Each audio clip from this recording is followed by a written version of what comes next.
श्रीमान गुलाम नबी जी, मुझे चिंता इस बात की है कि गुलाम नबी जी के बाद इस पद को जो संभालेंगे उनको गुलाम नबी जी से मैच करने में बहुत दिक्कत पड़ेगी।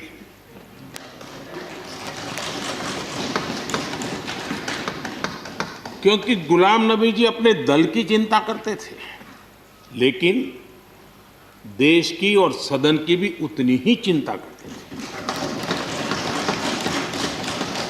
थे। ये छोटी बात नहीं है जी, ये बहुत बड़ी बात है जी।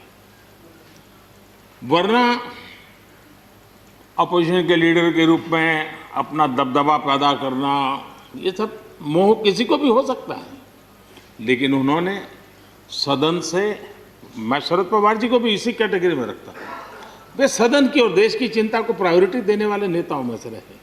गुलाम नबी जी ने बखूबी इस काम को निभाया है।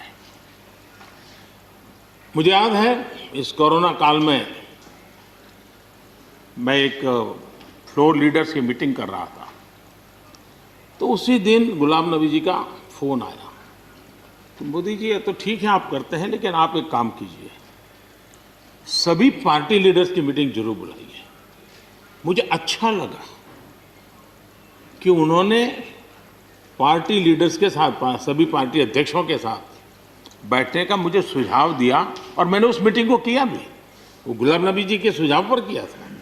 और मुझे कहने में, यानी इस प्रकार का संपर्क, और उसका मूल कारण है कि उनको दोनों तरफ का अनुभव रहा है, सत्ता दल का भी और विपक्ष का। 28 साल कार्यकाल, ये अपने आप में बहुत बड़ी बात होती है जी। बहुत साल पहले की बात है, शायद अटल जी की सरकार होगी, मुझे याद नहीं रहा। मैं यहाँ सदन में किसी काम से आया था, मैं तो तब राजनीति में नहीं था, ये इलेक्टोरल पॉलिटिक्स में नहीं था, मैं संगठन का काम करता था। तो मैं और गुलाम नबी जी ऐसे ही लॉबी में गप्पे मार रहे थे। अब जैसा पत्रकारों का स्वभाव रहता है, बराबर नज़र लगाए बैठे थे कि ये दोनों का मेल कैसे हो सकता है। हम हंसी खुशी से बातें कर रहे थे, तो हम जैसे ही निकले तो पत्रकारों ने घेर लिया। गुलाम नबी जी ने बहुत बढ़िया जवाब दिया था। वो जवाब हम लोगों के लिए बहुत काम आने वाला है। उन्होंने कहा, भाई देखिए, आप लोग हमको अखबारों में या टीवी माध्यमों में या पब्लिक मीटिंग में लड़ते झगड़ के देखते हो, लेकिन सचमुच में इस छत के नीचे हम जैसे एक परिवार का वातावरण कहीं नहीं होता है। इतनी हमारी आत्महत्या होती है, इतने सुख दुख होते हैं। ये जो स्पिरिट है, वो स्पिरिट अपने आप में बहुत बड़ी बात होती है। गुलाम नबी जी का एक शौक शायद बहुत कम लोगों को पता होगा, और कभी उनके साथ बैठोगे तो बताएंगे। हम सरकारी बंगलों में रहते हैं, तो बंगले की दीवारें, अपना सोफा सेट, उसी के आसपास हमारा दिमाग रहता है। लेकिन गुलाम नबी जी ने उस बंगले में जो बगीचा बनाया है, यानी एक प्रकार से कश्मीर की घाटी की याद दिला दे, ऐसा बगीचा बनाया है। और इसका उनको गर्व भी है, वो समय देते हैं, नई नई चीज़ें जोड़ते हैं, और हर बार जब कंपटीशन होती है तो उनका बंगला नंबर 1 ले आता है। यानी अपने सरकारी जगह को भी कितने प्यार से संभालना, यानी बिल्कुल मन से उन्होंने इसको संभाला है। जब आप मुख्यमंत्री थे, मैं भी एक राज्य का मुख्यमंत्री के नाते काम करता था, हमारी बहुत गहरी निकटता रही उस कार्यकाल में। शायद ही कोई ऐसी घटना मिल सकती है कि जबकि हम दोनों के बीच में कोई संपर्क सेतु न रहा हो। एक बार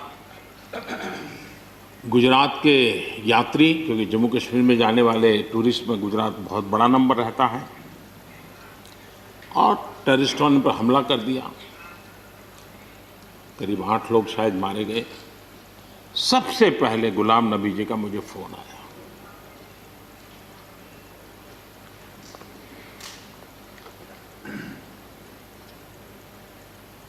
और वो फोन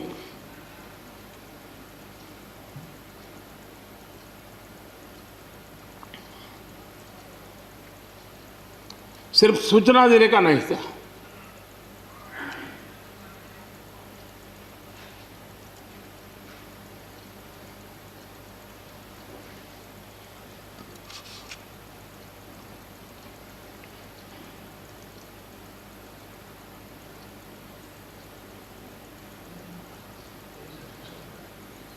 उनके आंसू रुक नहीं रहे थे। फोन पे उस समय प्रणब मुखर्जी साहब डिफेंस मिनिस्टर थे। मैंने उनको फ़ोन किया, मैंने कहा साहब अगर फोर्स का हवाई जहाज़ मिल जाए डेड बॉडी को लाने के लिए। रात देर हो गई थी। प्रणब मुखर्जी साहब ने कहा आप चिंता मत कीजिए, मैं करता हूँ व्यवस्था। लेकिन रात में फिर गुलाम नबी जी का फोन आया। वे एयरपोर्ट थे।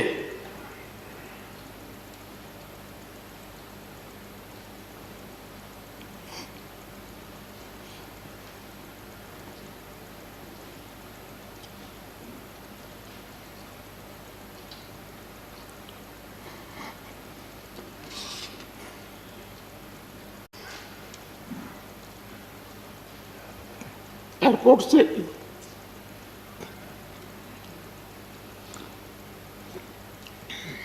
उन्होंने मुझे फोन किया और जैसे अपने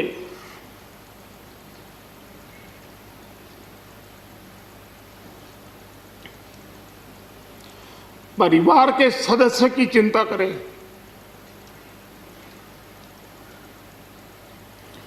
वैसी चिंता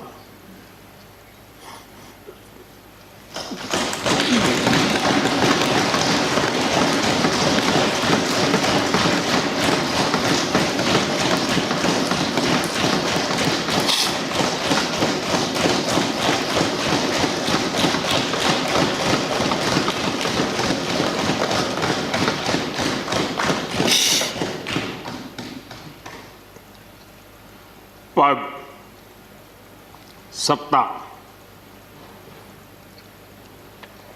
जीवन में आती रहती, लेकिन उसे कैसे पचाना,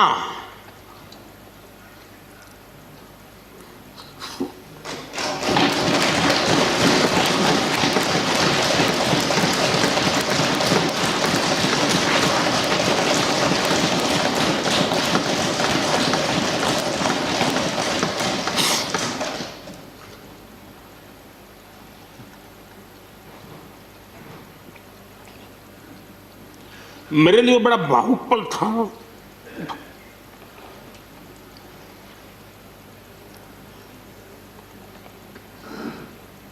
दूसरे दिन सुबह फोन आया कि मोदी जी सब लोग पहुंच गए।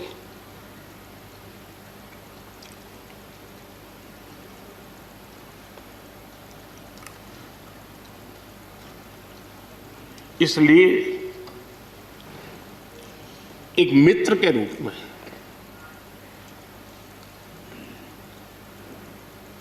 गुलाम नबी जी को घटना और अनुभव के आधार पर मैं आदर करता हूं।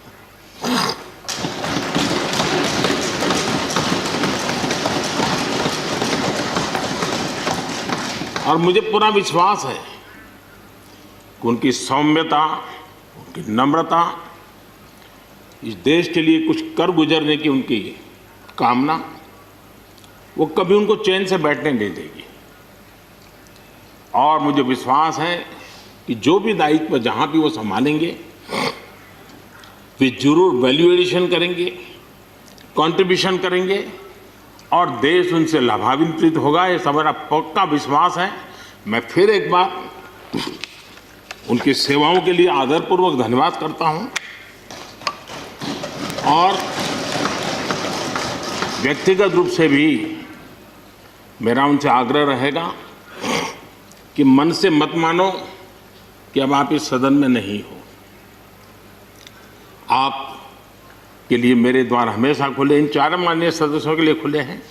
आपके विचार, आपके सुझाव, क्योंकि देश में सब बहुत ज़रूरी होता है, ये अनुभव बहुत काम आता है, मुझे मिलता रहेगा, ये अपेक्षा मैं रखता ही रहूँगा। आपको मैं निवृत्त होने नहीं दूंगा। फिर एक बार बहुत शुभकामनाएं, धन्यवाद।